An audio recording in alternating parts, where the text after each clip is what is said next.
Jan and Steve are holding hands and driving to an unknown location. Jan looks at a picture of their wedding and wonders if they are still like that. Steve, the romantic, tells his wife that she looks even more beautiful than the day he met her. They are ready to see the world, but Steve asks once more if they should have a plan and be more careful. Jan feels they should have fun and keep going. They decide to figure out their plan on the road, when suddenly, their car crashes. They are severely injured and barely conscious, when paramedics rush to bring them to the hospital. As they go their separate ways for treatment, we see the Jan and Steve of their memories in the present, holding hands with a smile on their faces and enjoying the sunset on a beach. Then, the story of their past begins to unfurl and we witness the beautiful moment when they met for the first time. Young Steve, who is a soldier, spots a beautiful woman serving lunch at their canteen. He smiles at her and asks her if she is new, and Jan coldly tells him to keep moving and not lurk. He smiles even as his friend Robbie tells him to keep moving. He tells Jan he will see her the next day and goes to eat. Jan's friend Julie scolds Jan for being mean to Steve. In the present, Jan and Steve's daughter, Terry, arrives at the hospital and hugs Jan. She asks him about Steve, and Jan, who is still in shock, tells her that she is fine but Steve is in bad shape and that she will know more after his surgery. Her other daughter, Michelle, who is also a doctor, tries to be brave and practical while discussing the facts. She tells Jan she is lucky to have escaped with minor injuries, and Jan comments how nothing about the situation is lucky. Michelle knows this is a sensitive situation, but she wants to be the grown-up, so she starts asking her mother about the details of the surgeon and any paperwork that may help.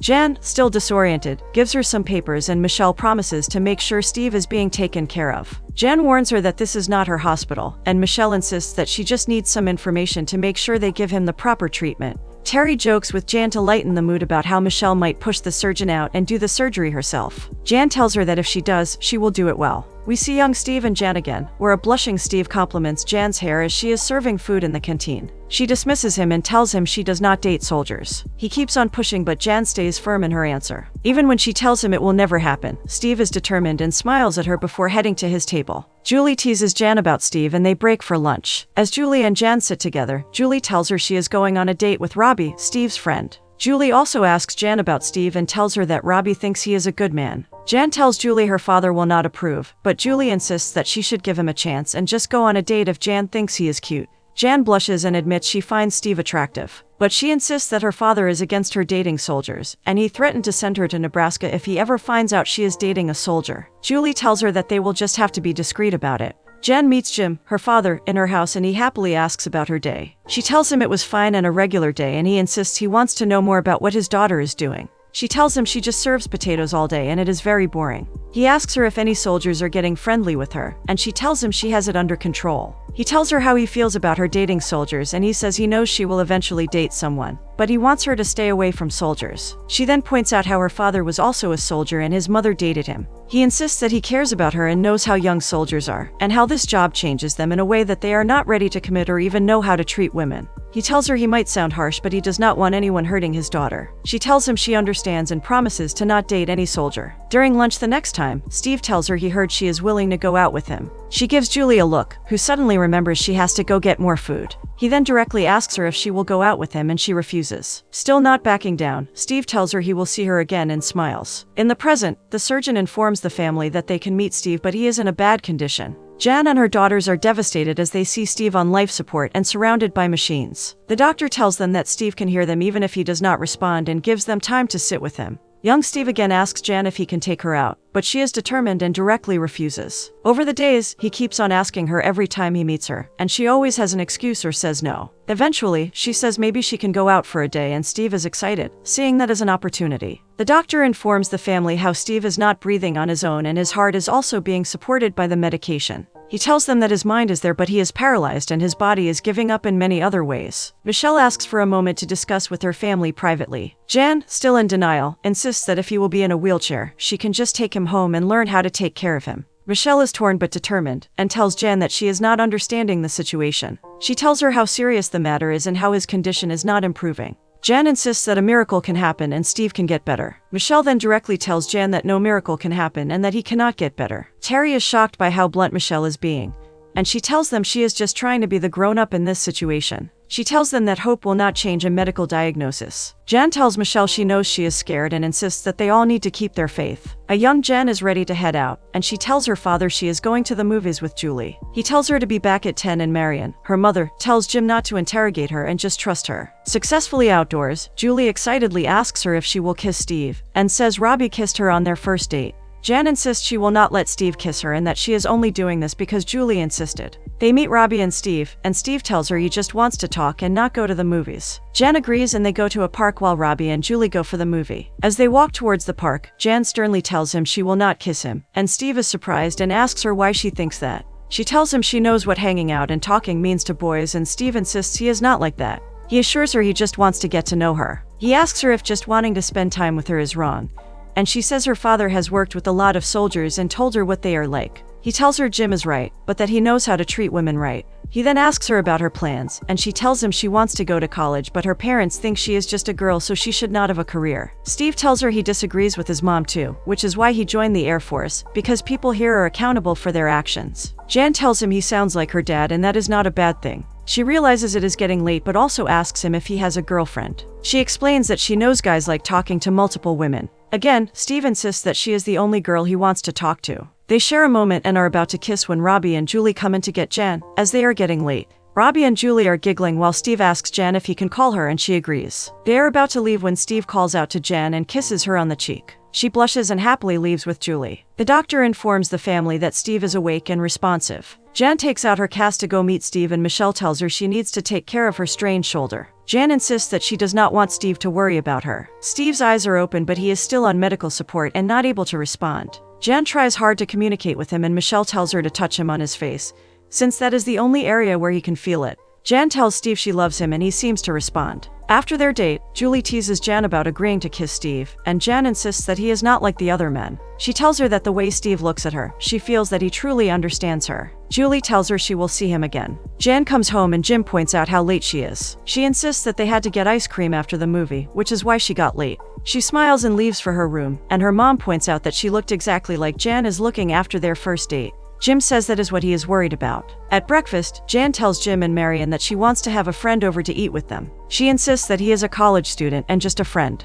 They are praying before dinner, and as they start, Jim comments on Steve's haircut, who says he likes it short. He then starts interrogating Steve, who tells them he is from Los Angeles, and Marion points out they know some people there. When Jim asks if he is a rich kid, Steve insists that everything there was his father's and it is all gone now. Jim asks if he has a job, and Jan replies he is a college student. When he again asks how they met, Jan replies for him. Jim jokes that Steve can go home because Jan is answering everything for him. Jan then tells her parents that Steve will tutor her in math. Her mother asks why she needs that, and she insists that she wants proper education. Marion comments on how Jan does not think her mother's job is good enough for her. Steve tries to break the tension by complimenting Marion's pot roast. After dinner, Steve offers to clean up, and while Marion says no, Jim insists that since he got a free meal, he should help out. He also asks Steve to refill his glass, and Jan tells him he is being too much. Jan informs the doctor that Steve seems to be in good spirits. He tells her that medically he is not improving and asks her if he has a living will. Jan informs him that she has the power of attorney and Steve would want a chance to stay alive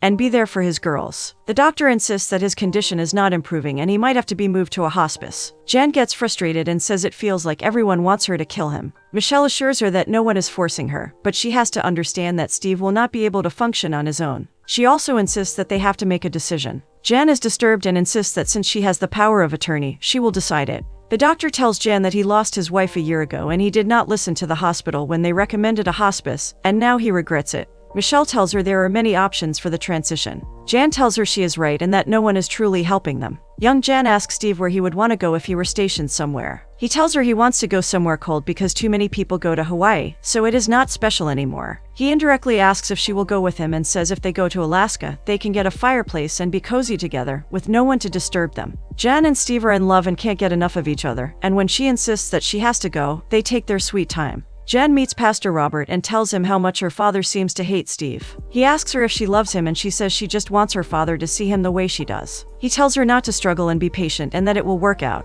In the present, Pastor Robert flies from California to meet them and tells Jan what Michelle called him. Michelle does not want to take credit and tells her it was Terry's idea. Jan apologizes to him for wasting his time, and Pastor Robert says he is glad to be there. Michelle is sitting in a chapel when Pastor Robert comes in, and she tells him she just wanted to be alone. He observes that she has not been very religious lately but points out how she called him and is sitting in the church now. He tells her he has known her mother for a long time and that Michelle seems to have a mind of her own, which he admires, just like her mother. He tells her that the world is full of love if people open themselves up for it. Young Steve thanks Marion for another great meal and does the dishes again. Jim asks him to help him in the garage and Jan immediately says no. Jim insists that he can use some help and Marion also tells him that Steve is not his employee. Despite protests from the women, Jim's pressure forces Steve to agree. Jim shows him the garage, which is filled with junk items, and tells him to clean it out. Steve points out how there are a lot of items and that he has an early morning class. Jim tells him to start working on it soon then. Jan comes to remind Steve that he has a roll call early in the morning. She tells him to refuse her dad. Steve tells her he knows that her father is testing him and that she is worth it. Steve and Jan discuss the situation with Pastor Robert, who tells him to just keep taking everything Jim throws at him. He insists that if Steve lashes out at him, it will just prove to Jim that he is not worthy of Jan. Steve meets Jan and tells her this might be the end of them. Jan is confused and he explains it to her with a milkshake. He says he does not earn much and she is probably expecting huge gestures, but that he cannot afford any of it. He brings her a milkshake they both can share and explains how this is all he can afford. He tells her she can leave him if she wants. She jokingly asks how long it will take for him to find another girl, and determined, he tells her forever, because there is no other girl for him. Jan insists that they can figure it out and maybe she can buy them a milkshake. They both then decide to take care of each other. Steve is teaching math to Jan in her house when Jim comes in and asks him to help out with weeds in his garden. Steve gestures to Jan that it is okay and goes with Jim outside. Steve is working hard on the weeds in the heat when Jim comes out of the house with a glass of juice. Steve keeps working and asks for water, but Jim refuses and tells him to just push through. Steve also notices there are holes in his gloves, and he keeps getting hurt while working. Frustrated, Steve takes out the gloves and asks Jim what he wants. Jim tells him that he does not trust him or that he and Jan are just friends. Steve asks what is wrong with them being more than friends and Jim calls him soft. Jan and Steve meet at night and Steve discusses how he should have kept his cool with her father. Jan insists that they can tell him the truth later, but Steve says they work at the same base and that Jim might figure out that he is a soldier soon. Steve is on guard duty and asks Robbie to cover for him. Robbie refuses because the last time he did it, he had to clean the toilets. They keep bickering when Jim, the chief, comes to the gate in his car and they salute him. He notices Steve in his uniform and calls him a liar. Jim storms into the house and tells Jan that his friend is a soldier and that she lied to him. She tells him she had to hide it because he does not approve of her dating a soldier. He tells her she needs to end it and how he can easily get Steve fired if he wants. Jan insists that he is a good man, but Jim is furious that Steve lied about who he is and storms off. In the hospital, Jan and her daughters try to get Steve to blink and respond to them. Michelle tells Jan that they need to make some decisions and they can talk to an end-of-life physician to get information about their options. Jan agrees to meet the doctor. Dr. Russo tells them there is no problem in leaving Steve where he is and Terry asks him why everyone keeps saying there is no hope.